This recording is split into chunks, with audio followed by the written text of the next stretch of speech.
Miércoles tuvo lugar en Londres la llamada boda del siglo. Más de 50 cámaras de la televisión británica retransmitieron a más de 500 millones de espectadores uno de los eventos sociales más importantes de las últimas décadas. Sin embargo, la boda del príncipe Carlos y Lady Diana Spencer no ha sido la única. Si siguiésemos con detalle los últimos 100 años, posiblemente podríamos escribir el cuento de las 1001 bodas del siglo.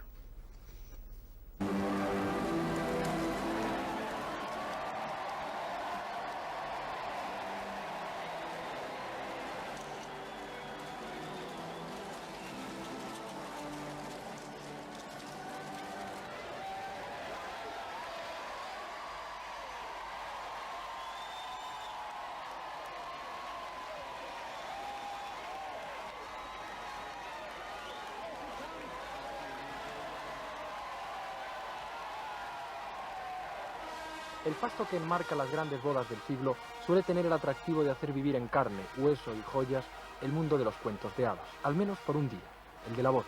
Lo vemos en este álbum de imágenes de la del príncipe de Gales y Lady Diana, celebrada el pasado miércoles, el último cuento de hadas.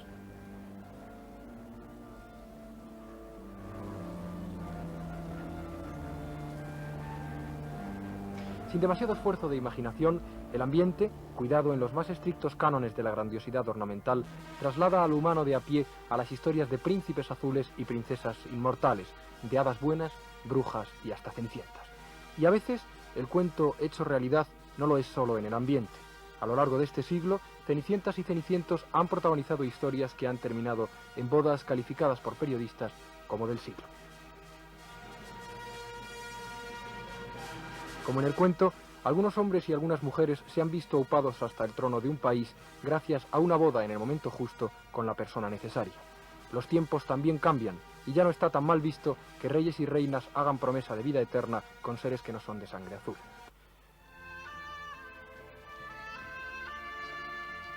Hace algunos meses, una serie de televisión británica, Eduardo y la señora Simpson, emitida por Televisión Española, narraba la historia de un rey que abdicó al no ser posible su boda con una mujer que hubiera sido la primera cenicienta del siglo.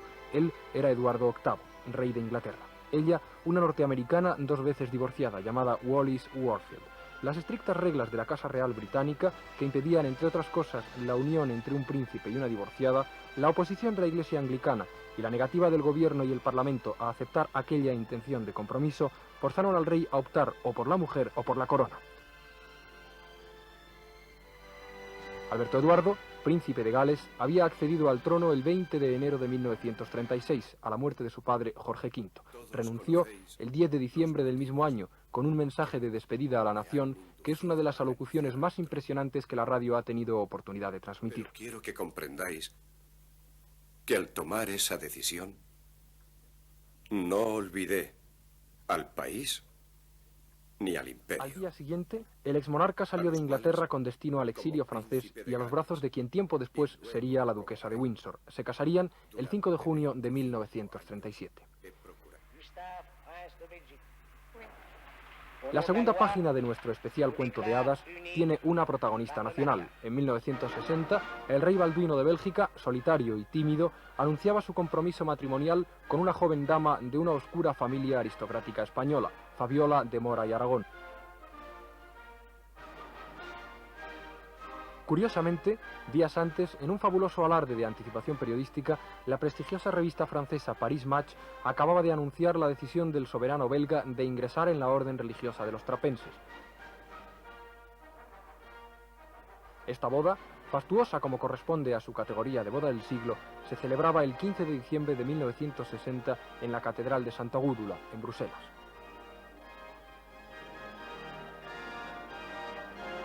Cuando se anunció que Fabiola iba a ser la mujer de Balduino, nadie o casi nadie en este país conocía a la dama. Sí a un díscolo hermano llamado Jaime, que fue la pista inicial que la prensa de entonces utilizó para saciar la sed informativa que provocó el compromiso en la opinión pública española. Se supo que la dama era mujer tímida y profundamente religiosa, 2 elementos comunes a Balduino, y que pertenecía a Acción Católica, a las congregaciones marianas y a las de San Vicente de Paúl. Los círculos oficiales se apresuraron a elevar a la dama a la categoría merecida, agasajos, homenajes y un curioso incidente del que fue protagonista Jaime de Mora y Aragón. Fabiola y Balduino habían expresado su deseo de que don Jaime no asistiera a la ceremonia. El detalle fue suficiente para que las autoridades españolas impidieran salir del país al hermano de la futura reina. Balduino y Fabiola se habían conocido, casual coincidencia, en una visita a un oftalmólogo de la Costa Brava. Como pura coincidencia, fue también el primer contacto entre Farah Diba y el Shah de Irán. Ella estudiaba arquitectura en París. Él buscaba olvidar la historia de sus dos anteriores matrimonios, con la princesa Fauzi de Egipto y con Soraya, a quienes tuvo que repudiar por no darle herederos. Una posterior sensación de simpatía y un encuentro casual en una casa de la hija de Reza Pahlavi iniciarían una historia de amor que terminó en boda. Las imágenes nos trasladan a aquel momento.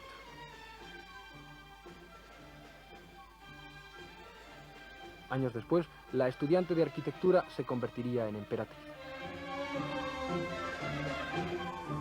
Usted, Amy Fowler, acepta al señor Will Kane como su legítimo esposo de hoy en adelante hasta que la muerte los separe. Sí, acepto. En la vida real, Grace Kelly protagonizaría el más increíble cuento de hadas que la realidad se haya encargado de revivir. Su boda con Gary Cooper en Solo ante el peligro no tuvo nada que ver con la realidad. Yo os declaro marido y mujer.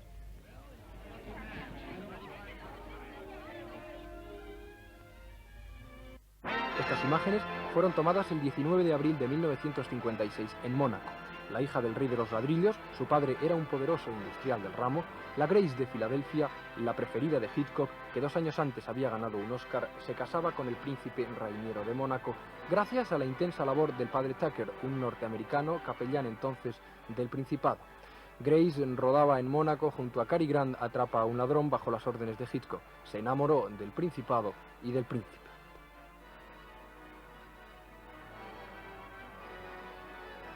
Grace Kelly ha sido la gran cenicienta de este siglo. Aquella boda hizo respirar aliviados a los entonces 11.000 monegascos que temían que la eterna soltería de su príncipe acabara con los privilegios fiscales de un pequeño país que había firmado un tratado con Francia en 1918, en virtud del cual, si Rainiero no tenía sucesión, Mónaco quedaría anexionado a aquel país.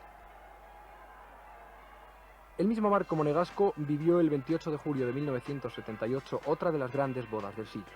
Lo fue por el encanto de la codiciada Carolina y por la personalidad de Junot, incansable playboy de alta clase.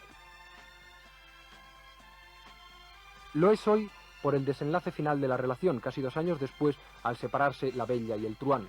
En aquel acto, que congregó a más de 5.000 personas, no estuvieron presentes los medios informativos que aguardaron pacientemente la salida del palacio de los invitados, entre los que se encontraban, amén de los representantes de las casas reales europeas, los amigos de siempre de Grace Kelly, Cary Grant, David Niven o Ava Gardner, entre otros.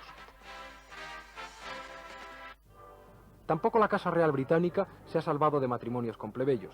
La princesa Margarita, hermana de la reina Isabel, número 6 en la lista de sucesión británica, trató de olvidar su gran amor imposible con un héroe de la Segunda Guerra Mundial, el aviador Pete Townshend, divorciado, casándose con un fotógrafo de buena familia, Tony Armstrong Jones, desde entonces Lord Snowdon.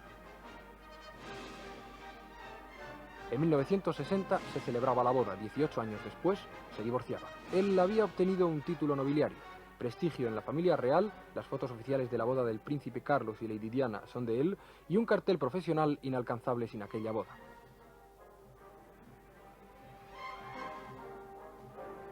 La sobrina de Margarita, Ana de Inglaterra, hermana del príncipe de Gales, se casaba en marzo del 74 con el capitán de la Guardia Real, Mark Phillips. Los caballos, afición común, habían introducido al hijo de un granjero británico en la familia real.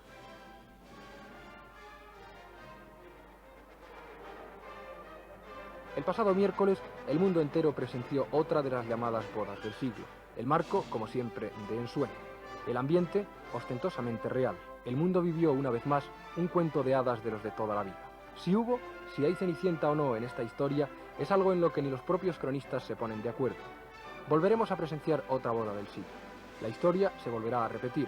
Quizá la próxima sea de verdad uno de esos cuentos cargados de un cierto morbo sentimental que son la presencia en la vida real de aquellos cuentos de Cenicienta.